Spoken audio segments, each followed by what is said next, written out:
Hello and welcome to Hey Mando, podcast on the Merc Movie Blog Podcast Network, where we talk about The Mandalorian. Season 2 officially has begun. I am your host, Shawn. I'm joined, as always, by my fellow host, Wade. Wade, how's it going? Dude, yes, Boba Fett! Yes. Yes. Mando!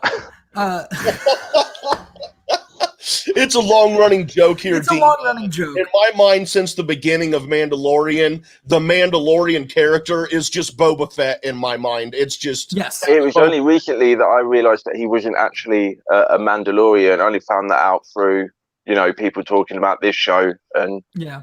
So that's fairly news to me. He's only a filthy pretender. But yes, Wade likes to call every Mandalorian he sees Boba Fett. He has an obsession. But we are joined for the first time by Dean. Hi, Dean. How's it going?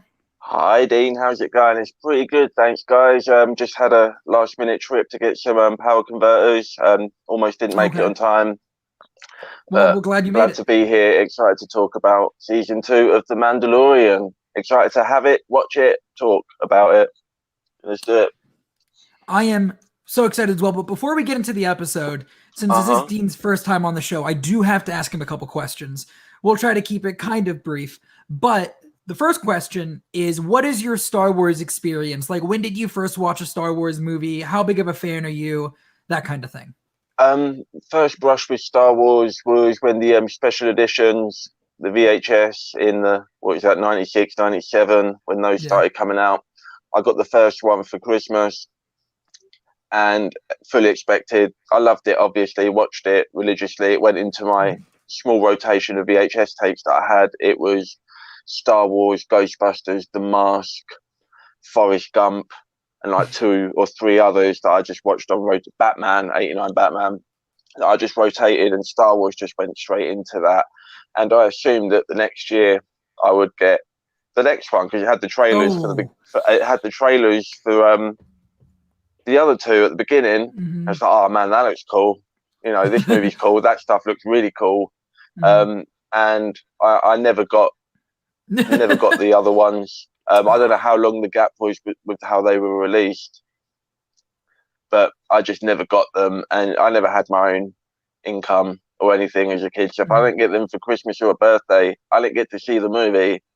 I didn't go to the theaters that much, so I didn't see the actually end up seeing Empire and Return till after the prequels. I think probably in between 2 and 3 of the prequel movies that I actually ended up watching 4 and 5, or 2 and 3, depending on your perspective. But yeah, no, I've always considered myself a pretty big Star Wars fan.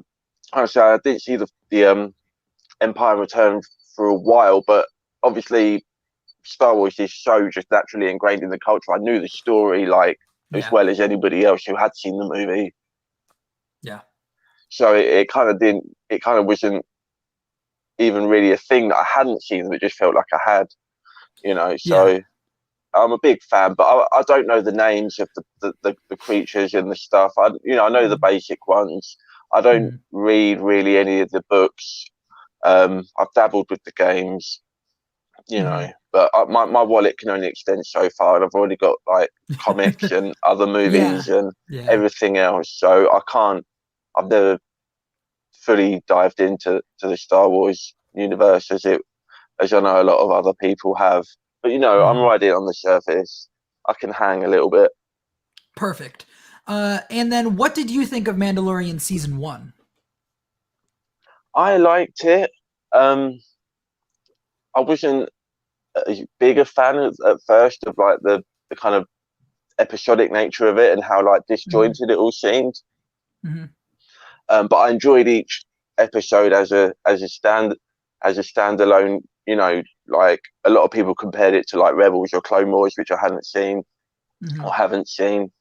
But I still thought it was really great in that, in that kind of like just like extended universe kind of sense. That it wasn't attached specifically to anything else, and we could kind of just hang, low down with the scum and villainy. And that's what I've always wanted from a Star Wars TV show. That's what I want more of in the movies, but obviously it works better for TV as well. Mm-hmm.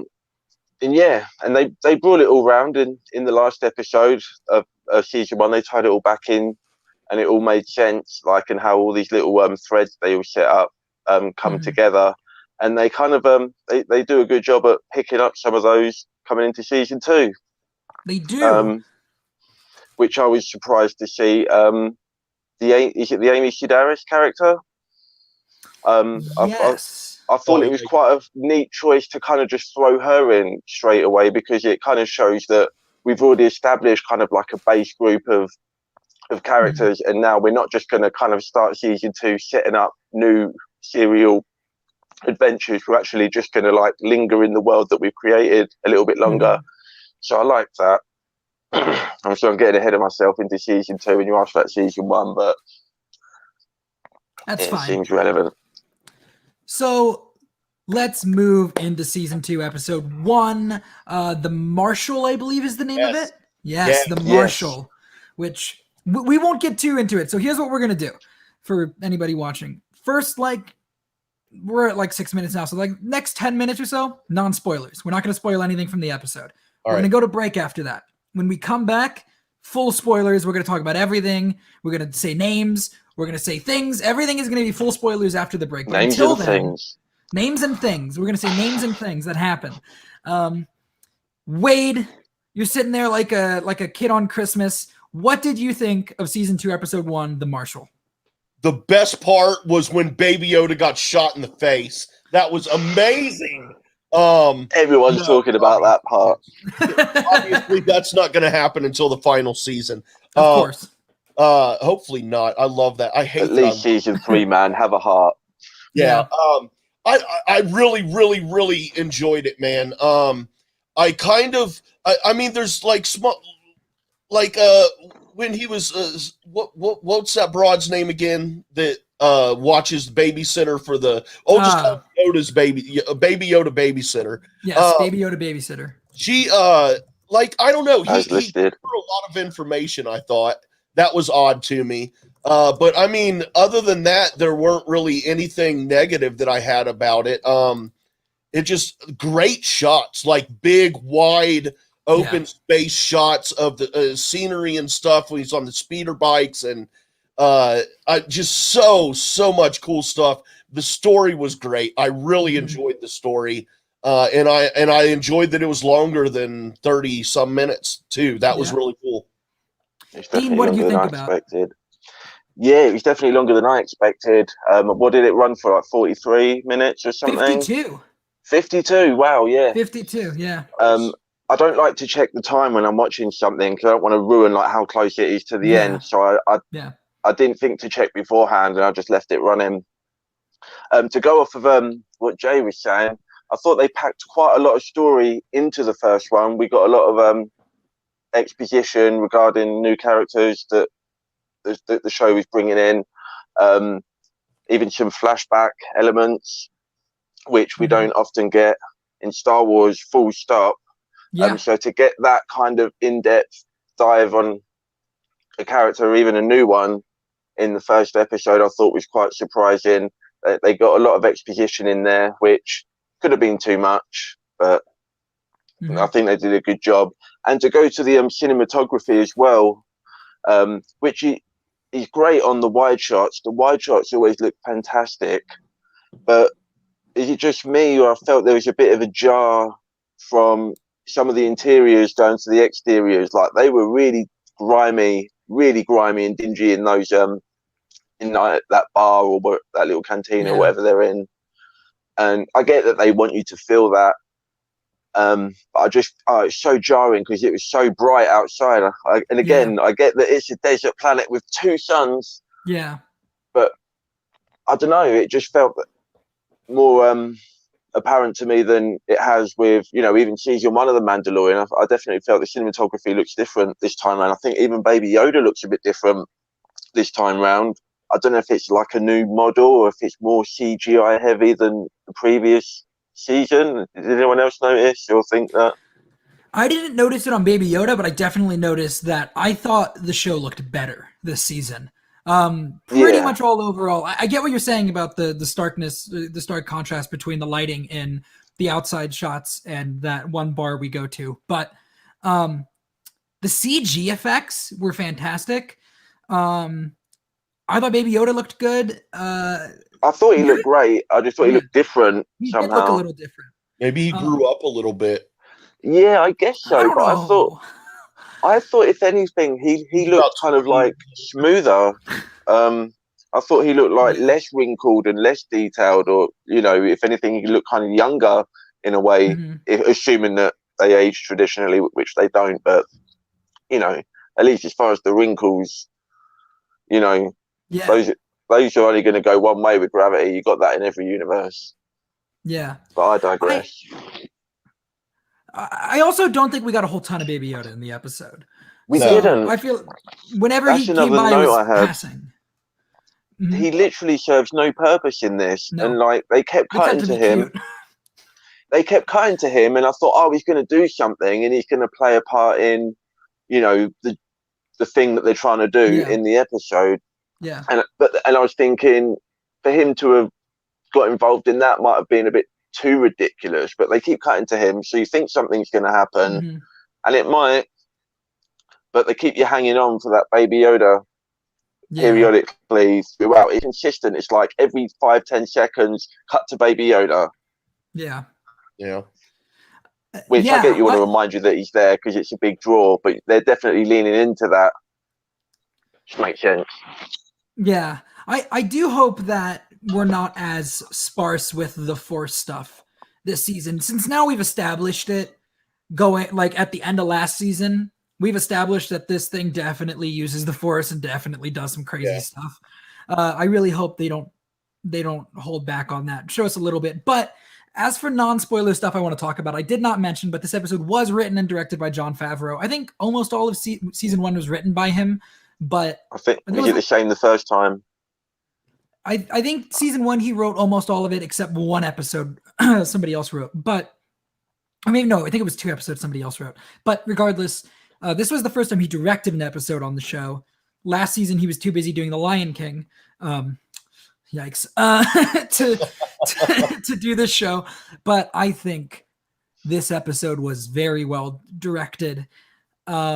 I think it's a pretty stark difference because in this episode we revisit a planet from last season, and I think you can tell that when a more experienced director got his hands on those characters and those planets, or in that planet, I think it turned out better this time, personally.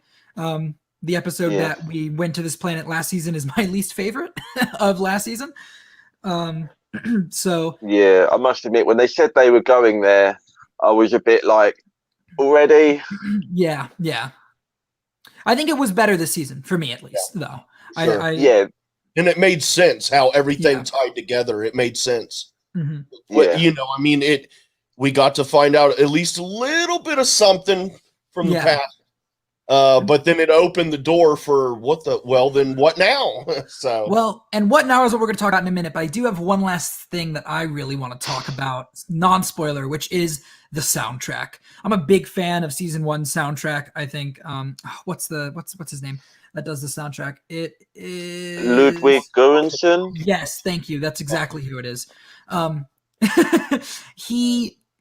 love, like, I know some people didn't love like the Rocky music from episode 1. That's what like kind of people call that. Right. That was terrible. Yeah. But I loved it. I think that was more just it was a cheesy montage. I think was more the issue than that whole the music itself, montage, everything, all of that. Learning how to ride that thing. Don't even get me started. Well, you know what, Wade?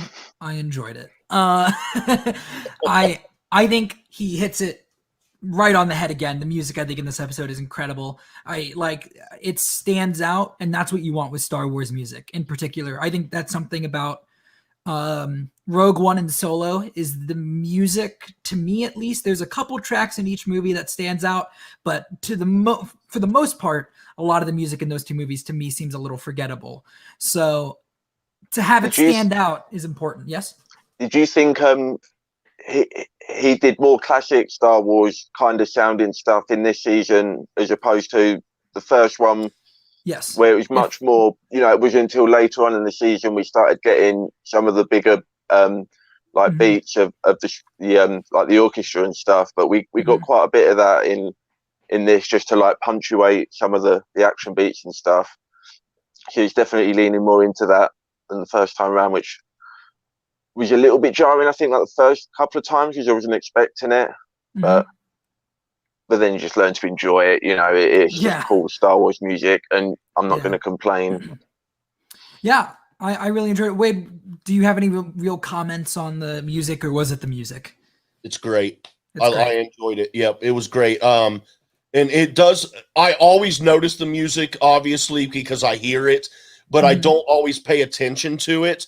But I remember a couple of key moments in this episode where I was specifically paying attention, and even thinking to, at one point, I'm like, that's an electric guitar, dude. That's awesome being used right now. So yeah, the music was great.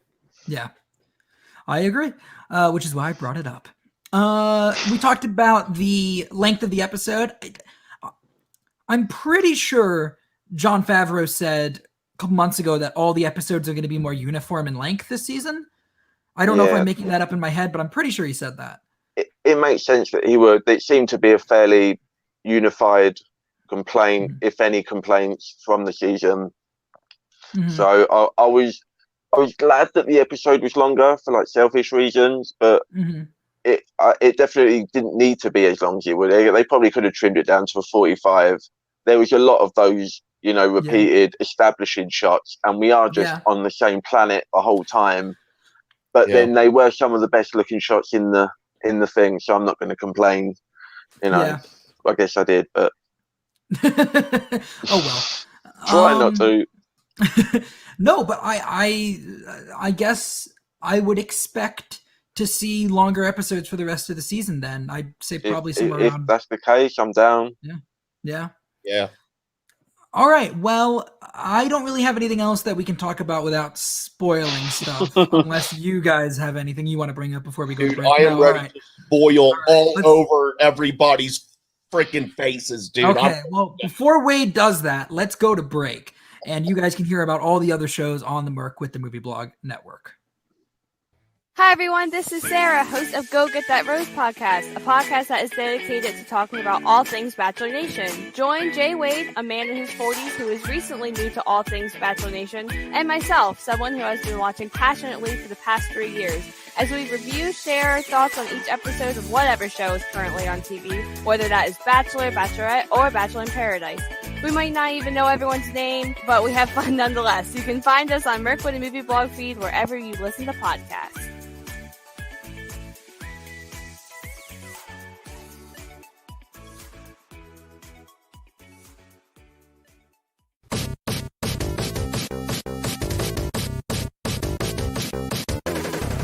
Hey everybody, I'm Shawn. You guys might know me on this feed from co-hosting Beyond the Screen, but now here at Merc with the Movie Blog, we have started a brand new show exclusively for video games called Game Over Screen. So join me every week with my co-hosts. Hey, how's it going? My name's Brendan. And I'm Tyler. As we talk about everything video game related, and when we, I guess, get to the Game Over Screen. I don't know, I don't have a good pun for that, but the joke is that we're going to die a lot in the game. Well, you might.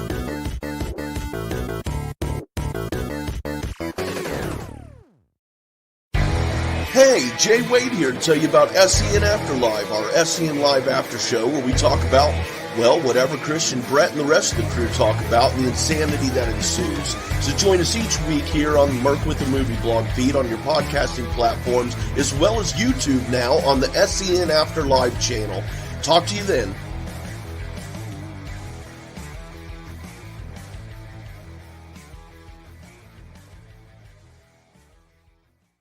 I solemnly swear that I am up to no good. Hey guys, it's Shawn. I wanted to tell you guys about the new show I'm hosting, the Harry Potter Review Show. Every other week, I'm joined by some combination of Kaylin, Sarah, and one guest that has never read the books. We discuss one movie per episode and break down what we love about them, what we don't love about them, and the differences from the books to the movies. It's a ton of fun, and I hope you guys will tune in to check it out. Until then, mischief managed.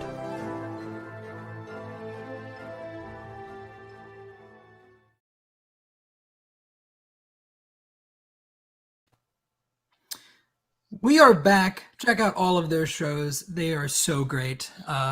Love doing them. Love being a part of them. But now it's time to talk full spoilers for The Mandalorian Season 2, Episode 1, The Marshal. Do we start with the big thing, or do we want to talk about the smaller stuff first? Oh man, I can't believe they had Jango Fett. Am I right? That was great. I'm gonna be a jerk for a moment, Wade. Technically, we don't know that that's Boba Fett. We don't know that for a fact. It could be any number of clones. Thousands of clones. But come on. It's Boba Fett. Come on, it's Boba Fett. It's basically Boba Fett. Going away.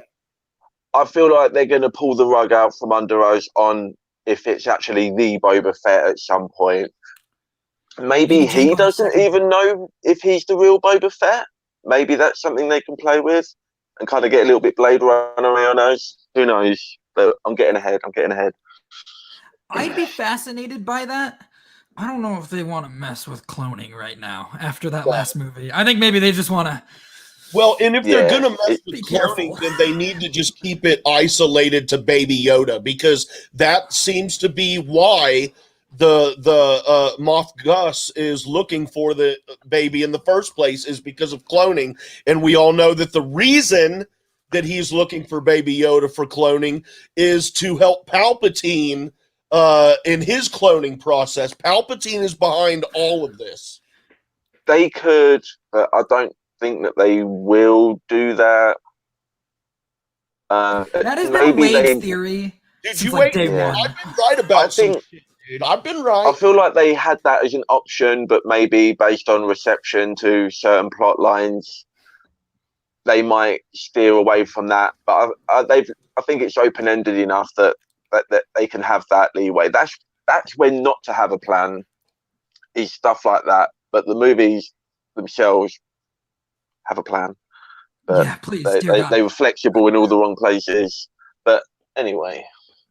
Yes, Boba Fett is at the end of the episode. It would seem it's definitely Tamora Morrison. One of the best shots of the episode. You see those twin suns as the aspect ratio goes back down to a normal camera. We got a great phrase in this episode, which was both the suns can shine on a wonkrat's tail or something. He's talking about being lucky. Yeah. And there was a bunch of stuff like that in this episode that really just fleshed out the culture of Tatooine, which made me not hate being there. It actually it had something to add to it, as opposed to oh look, we're on Tatooine. Yeah. Which it did as well, but it did both. I do want to say, in regards to Boba Fett, I told Wade I had something to say about Boba Fett, and I do have something to say about Boba Fett. Are you nervous, Wade? No, I'm stoked because Boba Fett's in it, and I've been saying that from the very beginning. I will say this is the coolest Boba Fett has ever looked. That one turn to camera, because Dean, I'm not a big Boba Fett fan. I was very. I don't get it when people say this. When they say they're not. Yeah, Boba Fett's cool. That's it. It's just undisputable. I like Jango better. I won't lie. I like Jango better. Oh, that's or not Jango, but Jango Fett. Yes, that's a different talk. But anyway, Boba Fett, I've never been a huge fan of. I don't really like the way he goes out in Return of the Jedi, and I will say this is the most excited I've ever been to see Boba Fett in my life, because he just looks so cool at the end of the episode. I saw a great theory online, by the way, that people were pointing out that he's got Sand People weapons, Tusken Raider weapons, and he almost looks like he's kind of wearing the outfit a little bit. And so I saw a theory online that maybe he was one of the Tusken Raiders in the episode. Oh, wow. That would be awesome. That he was trying to get close to Cobb Vanth to take the armor, and that's why he's now watching Mando, because he saw the handoff and is now going to go after Din Djarin. And I think that'd be pretty good. Idea. And he'd be the only useful Tusken Raider, because they go out. They kill so... In this episode, they do two things. They humanize the Tusken Raiders more than they've ever done before, and then they murder them just more. I think more Tusken Raiders die in this than in Attack of the Clones. It's brutal. When they set up that bantha to get eaten, and then the And he Great just Dragon is like, chomps the "Fuck other you!" guy. No, yeah. That was amazing. The thing is, even when they team up later on with the townspeople, for some miraculous reason, none of the townspeople are getting randomly chomped and eaten. It's still the Tusken Raiders are constantly in the way. Yeah. And I felt like that was a bit of a slap in the face if you're going to humanize them in the same episode, which they did really well. But it was fun to watch. No interaction between the two groups, like for example, when there's fighting going on, you see Tuskens helping up Tuskens and humans helping up humans, but none of them helping each other up. Yeah. When they celebrate at the end, they're Tusken hugging Tusken, human hugging human. I noticed that in both viewings, and I did. To be honest, if I was being really cynical about this episode, I'd say it was a little bit heavy-handed with the social commentary, a little bit. And then I think it didn't follow through, though. Like Wade is saying, I feel like it wouldn't have bugged me as much because, like, then it hits the social commentary really hard, but then doesn't execute it. Yeah, because it doesn't resolve interacting with each other. Yeah, they still continue to just stick to their own groups. You know, they don't intermingle that much.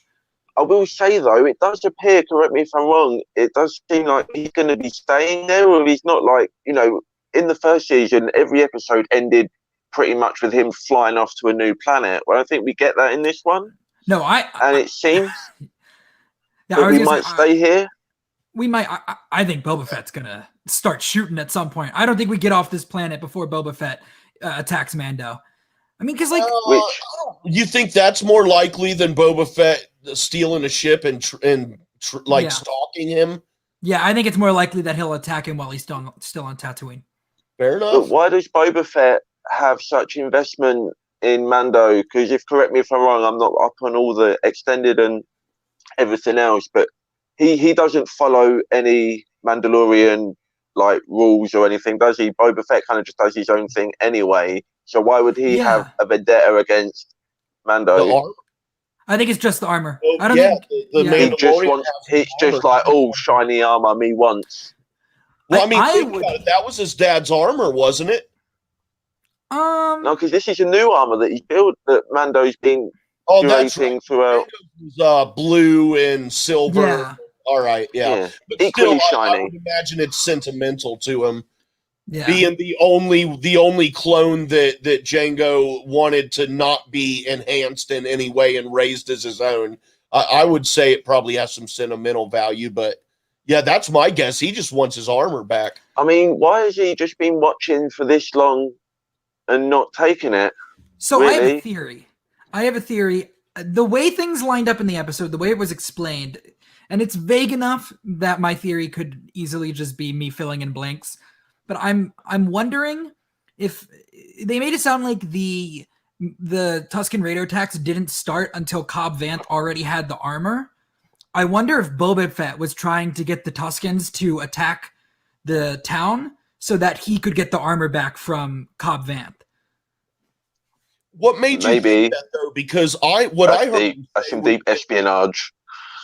I heard him say was that he uses the armor to help protect the people from the Tuskens. But so I took from that he was using the armor as a defense against them attacking them first. I don't know.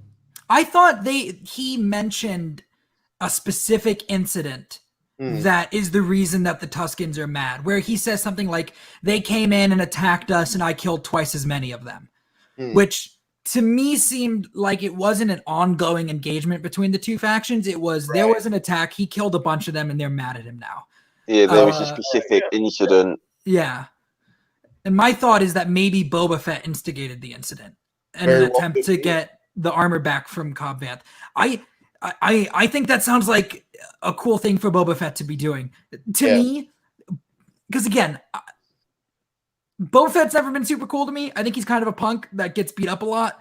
So I need him to be a badass. This is a way. That's a way for him to be cool without him doing backflips and all that kind of stuff. Yeah, I see what you're saying. That's not. Show us he's smart, you know. And And I would have. If he's that smart, he wouldn't have hung around this long and not have gotten his armor back, because they are just all Tusken Raiders and townsfolk. That's true. So it just seems to me that he's playing a long game that involves Mando specifically. How did he lose the armor in the first place? I mean, how did the Jawas get the armor in the first place is my question. I feel like we're going to get another flashback that covers that. We got a flashback to Timothy Oliphant's character in this. I don't remember the character's name. We got a flashback for him. I feel like in a later episode we could get a flashback that covers Boba Fett getting out of the Sarlacc pit, because that's what we want to see. Yeah. I forgot to bring this up, but I do want to bring up the picture of Boba Fett because Wade reminded me we do have pictures. That is Boba Fett at the end of the episode, the badass I was talking about. It's so good. He looks so cool, but like he's got a gaffa stick. Yeah. And he's got like the kind of ranged weapon that they use. So I'm thinking he was one of the Tusken Raiders in the episode. I think it'd be super cool if we get an episode eventually where it kind of shows us his perspective of that first episode. Like maybe we see a scene of him trying to take the armor during the fight and something happens. I mean, how long has he been living with them? Maybe we see him crawl right out of the Sarlacc pit. Tusken Raider knocks him out, takes his outfit, and then lives blending in until now, waiting for the right pieces for whatever to fall into place. That would be pretty badass to do. Tuskens. Like, what if it's a fire scene? He was that main Tusken that the Mandalorian was talking to, and that's maybe why he was even more on edge toward the Marshal, is because he's sitting right there with this guy while he's wearing his armor. Man, that's some method level acting. I'd predict with pretty cool if they can sell it. Oh, did we lose him? No. You're a little choppy there, Dean. I think we're losing you. I think we lost Dean. Oh, is he back? He's back. Am I back? Yes, you are back. I'm back. Sorry, guys. As I was saying, if you told me that somebody was going to be riding around on a pod racer engine, I would have said you was insane. And we get that as well, and it works. That is one of the coolest vehicles I've ever seen, with the little side seat. That is amazing. That is cool, dude. And you know what that is? It's Anakin's. Or not. Yeah, it's Anakin's. I assumed it was of similar. It looks like it with the yellow blade. Dude, that's definitely half of Anakin's. Oh, wow. Yeah. Oh, that's actually what he's sitting in, is the actual cockpit of a pod racer, isn't it? Yeah. Dude, I didn't even put together that was a pod racer, part of one, until Dean just said it. Yeah, man. Apparently there's loads of stuff like that in this episode. This is one of the few ones that I picked up on, but apparently there's loads of allusions to the Chuck Wendig books and the Knights of the Old Republic, but I don't really know those. I was like a child on Christmas morning when I figured out what they were going to fight in this episode, because Crate Dragon, you take down a Crate Dragon in Knights of the Old Republic. And actually the exact way that they do it in the episode. Mission was basically lifted out of the game, right? Yeah. Like you go into that event in the game with the plan to use the Bantha to blow it up, whereas in this they kind of stumble into that plan, but the exact same way. He eats it, boom, blows up. And then I will say, I don't know if we're going to come back to this, but it might be important, so I'll throw it out there. The Crate Pearl that the Tusken Raiders, they lingered on that can be used as like a crystal and a lightsaber in Knights of the Old Republic. It's really? Like it can be used like a kyber crystal. Yes. Wow. So I don't know if we're going to see something. Lingered on that. Yeah, I don't know if we're going to come back to that, but it definitely felt like they were going, don't forget. The only thing that could have made this episode better for me is if we had gone into the cave and there was just like, The star map is what you go there for in Knights of the Old Republic. It's like it's part of a map. So if we had just seen the star map in the corner of the Crate Dragon Cave, I would have been like, yes. But no, that would have been too much. But yeah, did the dragon have the acid blood in the game? Because that was pretty. I didn't think they was going to go there. I should have thought they was going to go there, but then I was actually surprised when it happened. I don't think so. And more Tusken Raiders got banned. I picked up on that too, and that was a couple things that I noticed that they took from the Legend stuff is because to not really took it directly, but Sarlacc pit and the Sarlacc had acid to digestive system, and everyone always talked about how did Boba Boba's armor saved him from the acid, and then this dragon thing has the acid it spits out. In the Legends, it's thought that Boba Fett crawled out of the Sarlacc pit. The Mandalorian went into the dragon and then ended up coming back out of it. I noticed those two things, and they were pretty cool. Yeah, and he would have probably encountered some acid on the inside. Yeah. It's funny you should say, because when you were saying about how good the Boba Fett costume looked, I was thinking, you know what, actually some of it looked a little bit too good. And now that you're talking about the armor and everything, I think obviously the armor was inside the Sarlacc pit, but the rest of the outfit probably is Timothy Oliphant's characters. It is, yes. But you can see where the armor looks old and rusted, and the cloth underneath looks, brand new. Yeah. I thought about that too. That's obviously regular attire underneath. Yeah. And just from this shot here where he's standing there, just from the body language, you can see that's not Boba Fett. I don't know if it's just his frame. Dude, that's Seth Bullock from Deadwood. Straight up. Yeah. I mean, he played that character anyway, but the way he was standing there in that pose, he looks so fucking great, dude. Dude, I loved him in the episode. Yeah. He actually auditioned for the role of Star-Lord in the MCU. Oh, really? And this is, and that was always one of my, that would have been cool castings. And this was basically as close to seeing that as I'm ever going to get. So he was great. But I knew straight away that was in Boba Fett. And I'd heard that he was in it. And I didn't put the pieces together in my head until, obviously, he took the helmet off. Which is great where we see Mando's reaction to him taking the helmet off. It's all like a fuck you. Yeah. He did not like that. He was wondering how they were going to have a drink with their helmets on, Yeah. He's like, what is this guy doing? Oh, no. No. I will say, when I realized what was happening, when they say there's a Mandalorian on Tatooine, and then the title of the episode was revealed to be the Marshal, I did squeal like a little schoolgirl. Because I've read the Aftermath books. And this is, if I'm remembering correctly, this is the first time that a character from a book has crossed into the live action series, except I guess Snap is Temin in the Aftermath book. So technically he would be the first. But this was a big deal for me because I've always kind of complained that I read all of these books and they don't ever really do anything with them.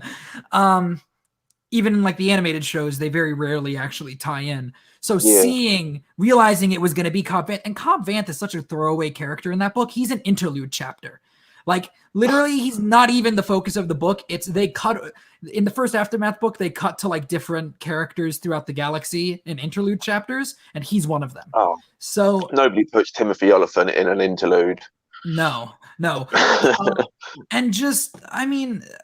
It was so cool to see him, and in what I think is the best action sequence we've seen in the show yet. I mean, look at them together. It was pretty cool. I mean, part of me couldn't get it out of my head that this was Jon Favreau just living out his action figure nerdgasm. Yeah. But I was in for it. Nothing could have ruined, just the pure joy of it. It's like watching like the Rocketeer. There was some class A action, especially on TV. When I realised that they were doing like a big giant dragon creature, I did get a little bit concerned. Yeah. And I thought, we're just going to see like, its nose pop out and it's going to look really cheap. you know, because as soon as we see the rumbling, I'm like, oh great, this is Tremors in Star Wars. But I was managed to elevate. Yeah, Dune, Tremors.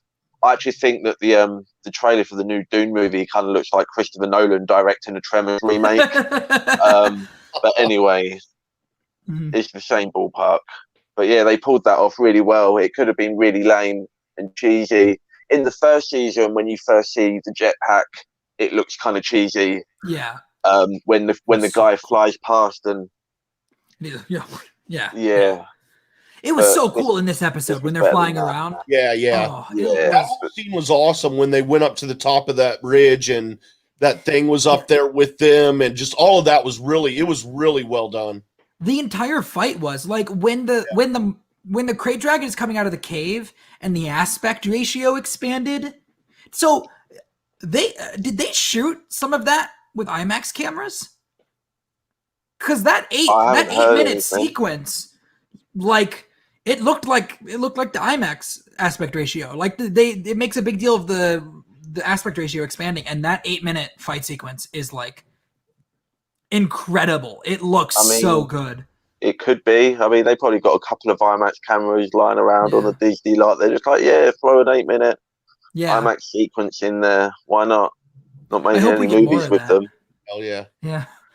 I hope we get more, because it looked so good. That entire action sequence to me looked absolutely incredible. Every part of it. It's definitely set a high bar. It's set a high bar, and if every episode is going to be the same length as well, then we're getting pretty close to like cinematic territory. You know, not just in the length, but the quality as well. So, when I was here for that. Yeah, when I was watching that battle scene, it was the first time I've thought like, all right, this is on the same level of as Game of Thrones. Like when we saw that big action sequence and the camera was so like you saw so much of the field and everything looked so good. It was like, all right, this is like it felt like they were spending Game of Thrones money to make this at this point. And I thought it looked incredible. I was really impressed. All round, hard to find any complaints really. Yeah. And go ahead. Go on. Sorry. That's right. I was just going to say, we were talking about Jon Favreau directing it, and one of the things that really stood out to me is with the character of, I think her name is Peli Motto, Amy Sedaris' character. But in this episode, was good as well. Yes. I was not a super big fan of her character last season. Me neither. I wasn't. I think a lot of people felt that way. I didn't hate her or have any particular feelings about her in season. A lot of people seem to feel negatively, but I thought she was great in this. Yeah, I really liked her this episode. I thought she was better than Hey Mando last season, but Hey Mando. Hey Mando.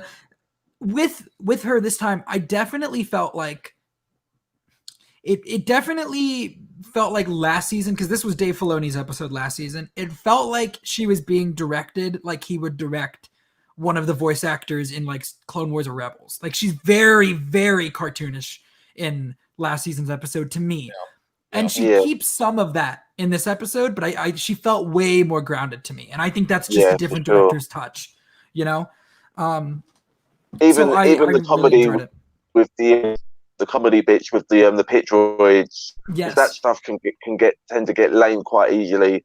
But I mean, I'm a little bit biased. I've got a fondness for the pit droids. I've always loved the pit droids, so I'll eat that up anyway. But I thought that was handled quite well. Yeah, it could have been too silly. I think last season when we did that episode, I freaked out that the pit droids were in them. I think I was like, the pit droids are here, Wade. I did not think they would go there. These stupid little effing droids. And the droid from A New Hope was back again. The R5. R5 even has the scarring from where this R5 unit's got a bad motivator, you know? Like they reference that in the first season as well, Yes. And they keep bringing it back. Like, how it's still going, I have no idea. Who knows? But I will say that I felt, because I did feel last season that the references were a little heavy-handed. I think that was my main complaint with last season when Ray and I were talking about it. There were a lot of references in this episode, it didn't bother me as much this time, and I don't know if that's just because I'm used to it at this point, or if they're handling it more deftly. I don't know what you guys thought about that. Some of them are a little bit vague. For me, like I say, I'm a pretty casual fan, but I know a bit about the lore and stuff, and I didn't pick up on the game reference and the and most of that bother me that much. But I just, it just felt, everything just felt grounded, in something, and it was all treated as, as such. So that, it just made it feel more lived in, even though I didn't necessarily know what was something, what wasn't something. It just made it. It didn't feel cheap. Nothing felt cheap or out of place, like an object in a video game that's glows, so you have to pick it up. Yeah. Right. I'm trying. I'm looking at I've got a plot summary of the episode up on the other screen, so I can kind of be reminded if there's anything else that I want to talk about. But really, I think I kind of covered. Oh, you know what I do want to talk about, Wade? You're making the fight symbols. The fight at the very beginning of the episode. Is that what you're referring to? Yes, that whole going into that club and the fight in the arena with those warthog pig men, whatever they are, from Return of the Jedi. I loved those. Gamorreans. Yeah. That whole scene was pretty sweet, man, as far as like them fighting was cool. And then we'd already seen it in the trailer, but of course it's always cute to see Baby Yoda sees the little whistling birds light up and he's like, oh shit, F this, and like get his little shell. But yeah, that was really good. And of course, anytime someone says to you, I won't, I'm not going to kill you, or you won't die by my hand, that doesn't mean you're going to live, dude. It just means that person is going to do you in. Yeah. But that was great. You won't die by my hand. And we all knew what that meant, dude. It was great. Yeah. Told you I was going to kill you last. I lied.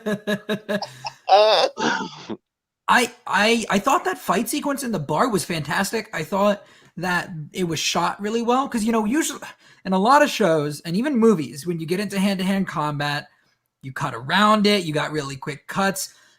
Especially when there's heavy costumes involved. Yes. But they kind of just stuck the camera there. And I mean, they cut a couple times, but it wasn't a lot of really quick cuts. Whenever they cut, they let it hang there for a second and they let you really see the action. And I thought it was great. Yeah, that was really well handled. It didn't feel too rushed. It just felt just natural, or as natural as being in a fight in a bar with some aliens can be, but relatively natural. It was a big fan. And, so I was going to say the hand-to-hand combat isn't necessarily something that I come to Star Wars expecting. So it's just, if it's done well and it doesn't feel out of place, then, it's all gravy. And I like how it was their battle axes, but it looked like it didn't have the handle on it, the shorter handle. But I like how it was those axes that they carried in Return of the Jedi. That was sweet. Whenever I see the vibro knife, it just makes me happy.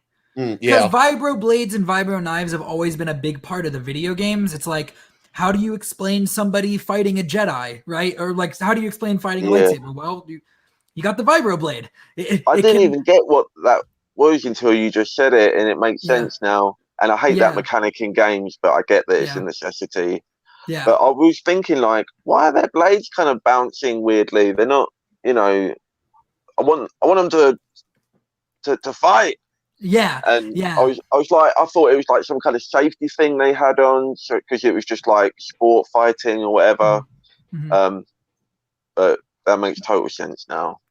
Yeah, so he pulls out the vibro knife at one point last season, and I freaked out. And in this season, when he did it again, I was like, oh, it's a vibro knife. Like, I guess the way it moves, because we had never really, as far as I can tell, we've never really seen it done outside of video games. Right.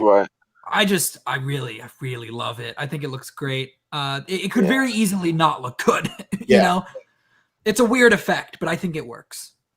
Yeah, I agree. And it made sense to the story. It wasn't just in there. Yeah, completely made sense that they would be using those in that environment. Yeah. Is there Anything else you guys want to talk about? Spoiler-wise? Not really. All right, here's what we're going to do go? then. Here's what I want to know, Dean. You right now are the person that knows everything. All right, you know everything. So tell me what's going to happen in episode 2. Where are we going? Okay, so episode 2, we are on Tatooine again for the first time in 2 planets, or 1 planet in 2 episodes. Well, we've got the what does the eye thing? Because they definitely focused on that, and that was such a major thing in my head. The pearl. The pearl, yeah. I wonder. I don't know if they'll. I feel like if they come back for it, it would be after they maybe meet a Jedi, because I feel like he'd need to know what he needs it for. Which is if he would take it, he'd need it to build a lightsaber. So, talking about Jedi real quick, do you think it's weird that the Mando didn't know what a Jedi was, but everyone casually uses phrases like "let the Force be with you" and everything like that? Because Amy Sedaris says a Force thing, and it comes up multiple times, but it's referenced that he didn't know what a Jedi was until he finds Baby Yoda. So it's just the new canon has put a heavy emphasis on how few Jedi there actually were during the prequel trilogy. I think they say that there's like 1,000 or something, like total. There are not a lot, and they also talk about they've done a big job of like showing people that believe in the Force that aren't Jedi. Like we see Baze and Chirrut in Rogue One, and that's Lor Santeca's like little cult that he had on Jakku at the beginning of The Force Awakens. They're part of like the Church of the Force.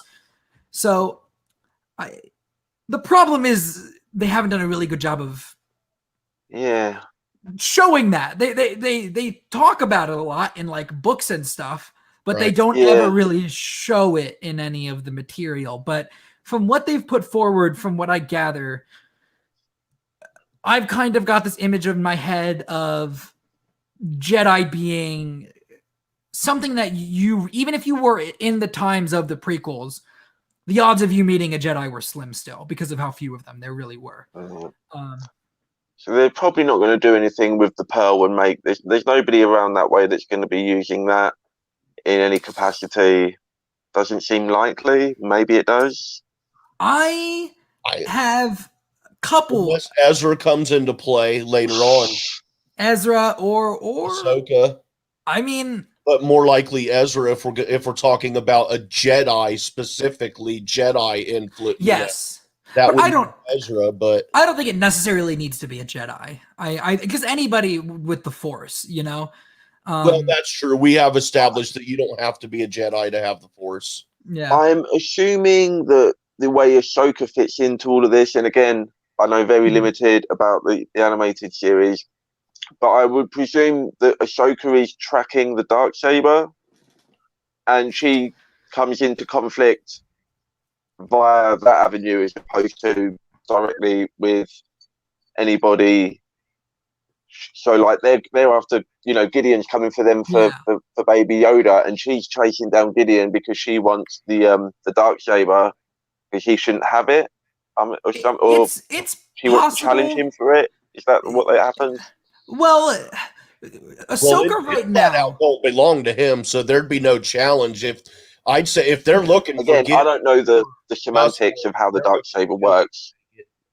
It belongs to the Mandalorians. Yeah, it belongs to the Mandalorians. So yeah, the last person it belonged to was Bo-Katan. I'm pretty sure Bo-Katan had it last before somehow. So is Ahsoka working on behalf of Bo-Katan? The last time we saw Ahsoka, her and Sabine at the end of Rebels were headed off to go find Ezra. So I don't think her and Sabine are gonna find the Mandalorian. I think he'd have to find them, because if it would seem to me that they'd be pretty set on finding Ezra. I don't think they would be all that involved in the stuff happening with Gideon. Unless they found Ezra already. Unless they found Ezra, or if Sabine finds out that this dude has the Darksaber, maybe they would have been, all right, we'll put the search for Ezra on hold, because Sabine would be very, very, very interested in getting it back. It wouldn't so much be come back from the unknown regions without Ezra, though, or without knowing where he was. Because, I mean, they'd have to be back from there, which means they either found out what happened to him, or they didn't, or they found him and he came back, or, you know what I mean? I think if they've been out there long enough without a clue as to where he is, and they find out that the Darksaber is in the hands of this Grand Moff, I think Sabine would probably be like, all right, we got to put Ezra on hold. We've been out here for like a year. We haven't found him. I got to get the Darksaber back. It's important to me. And how closely can this show skirt to that without having to stop and explain all of that to anybody who hasn't seen Clone Wars? Yeah, that's a good question. So you've got to assume that they don't go into that as much as you just laid out. Because that's a lot to exposition to fit into an episode, or even multiple. I think the way it'll happen is they will run into it'll either be that they're looking for a Jedi and somebody says, I saw one come through, mistaking Ahsoka to be a Jedi, and that leads Mando to Ahsoka. That's one way I think it could happen. Or I think the second way it would happen is they run into Sabine. Well, like if Sabine is looking for the Darksaber, that's how they meet Sabine and Ahsoka. And then at the end of the Sabine and Ahsoka episode, they're like, we got to go find a friend. Bye. And they head off. And then it's like, stay tuned for the Rebels sequel airing on Disney Plus. Like, because eventually they have to finish that story. They have to do another show about Ezra and Thrawn and everything happening in the unknown regions. Have to. So I guess the connection to be made, if we're going to kind of try and plot it out, is how do we get from Mando at the end of this episode to Boba Fett, and then from Boba Fett to searching for a Jedi and or Ahsoka would presumably be the kind of trajectory you'd be looking at in that scenario. Boba Fett would be the one to point him in the direction of further, things or people that he hadn't considered, who wouldn't be necessarily Mandalorians, but useful or knowledgeable in some other capacity, i.e. an Ahsoka or one of those guys. I don't know. I think that, regardless of what Sabine and Ahsoka are doing, I think it's just going to be as simple as the Mandalorian is going to a specific city or town looking for another Mandalorian. Let's say it very well could be Bo-Katan. And we saw from the trailer the hooded figure, Sasha Banks. I think that's Sabine. So I think it's one of them where it's just that random, where the Mandalorian gets a lead and he's looking for Mandalorian. It could be Bo-Katan, and he goes to this place, and then he's walking by, and Sabine just happens to be standing there and sees him and knows something's going on here. Maybe she even sees Baby Yoda in tow behind him. She's surely seen the Yoda species. She knows Yoda, I think, doesn't she? Or no, I think only one of them. Ahsoka does. Ahsoka would know Yoda. She's aware of Yoda species, but Dude, you get what I'm saying. She sees the Mandalorian and is like, this dude is somebody. And then she and, say, Bo-Katan are like, blah, blah, blah. They hook up. I could see that. I could see Sabine and Bo-Katan being introduced together before we meet Ahsoka. Like, say, at the moment, say Sabine and Bo-Katan are together, they meet the Mandalorian, and at the time they meet him, Ahsoka is off doing something else at the moment, and then she gets back the next episode.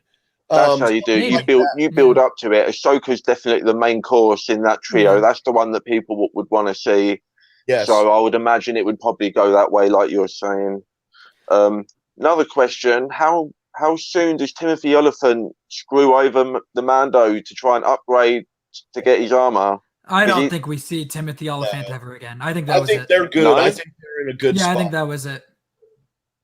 I think that was it for his character. You don't think we're going to bring some of the characters in later on? Like we've We got Maybe. Amy Sedaris back. We can get Timothy Oliphant. God damn it! I mean, we might get him back next season. He might go back to Tatooine and be like, "Hey, man, how's it going?" But I don't think we're going to see him again this season. I think that was his appearance this season. Yeah, my you're theory, probably right. my guess for the next episode, before we wrap things up, I'll say I think Boba Fett gets resolved next episode. I think whatever is going to happen with Boba Fett happens next episode. We think we're done, and then I think Tamora Morrison shows up in a couple episodes as Rex, and we're like, we get a moment of Mando being like, either being like, "Hey, you said we were cool," or "I fucking killed you," or something. Like whatever happens with Boba Fett, we have a moment where he's like, I've met you already." But I think that next episode we're going to resolve the Boba Fett stuff, and it's going to be a like, oh, Tamora Morrison gone. He's only in 2 episodes, but then he'll show up again later, and it'll be like, oh, he's Rex. You think next episode we'll get a Boba Fett flashback, and then he dies at some point in the episode? I think he's going to live, and I think Mandalorian's going to give him his armor back. Yeah, either Mando will kill him, or they'll be cool by the end of the episode. I don't think it ends any other way. I don't think there's any way. I think they're going to end. They're just going to end on good terms, or at least decent terms. I think Mando is going to give his armor back in the end, and then sail off into the sunset. I'm thinking about it. I'm getting chills of Mando puts the armor back on Boba Fett after he helps him in some way, and he dies, and he finally gives him the Mandalorian funeral that Boba Fett, and then that's how you resolve a character, and then we can finally be done with when are we going to see Boba Fett. Yeah. Everyone got what they wanted, even in this episode, even though it's not really Boba Fett. That was an action figure playset, and you know it. And, and it was great. I think I'm going to assume that Boba Fett fans can rest happy after one more episode, if that's all we get. Yeah. Oh, yeah. Regardless, I don't think there's any way that those 2 characters part with unresolved. I think those 2 are the type of characters that, if it's not resolved, they're going to fight to the death, So I think either they're cool at the end of the episode or Boba Fett's dead. But I think next episode Boba Fett's done. I'm down either way. I think we go a couple episodes before we see Ahsoka, though. I think she'll be maybe towards the end of the season. I think we'll probably check in with the other characters, with Carl Weathers and Cara Dune, before we check in with Ahsoka and all them. But that seems logical. Yeah, I think we've given some ideas about where we think the next episodes might go. So we are going to wrap it up here, and we will be back next Friday. I'm gonna plug it now, and then I'm gonna plug it again next Friday, 6:30 p.m. Eastern, live to talk about Chapter 10, Episode 2 of Season 2. But for now, Dean, where can the people find you? Hit me up on Twitter, Dean Lewis 2099, and get all your funny tweets there. That's all I got, guys. And get me on SEN After Live on Wednesdays and Fridays, or whatever time it is, because I'm losing track of this stuff. We've just changed our clocks. You guys are going to change your clocks between now and next time we go up. I'm not doing the maths. We get an extra hour of 2020 on Sunday. Aren't you guys excited? Or aren't you excited, Wade? An extra hour of the year 2020. Right. It's 2020's year. I'm just living in it. Yeah. Wade, where can people find you? Y'all can find me on the Twitter at jwade1134. That is the letter J, WADE1134. And I'm also on SEN After Live.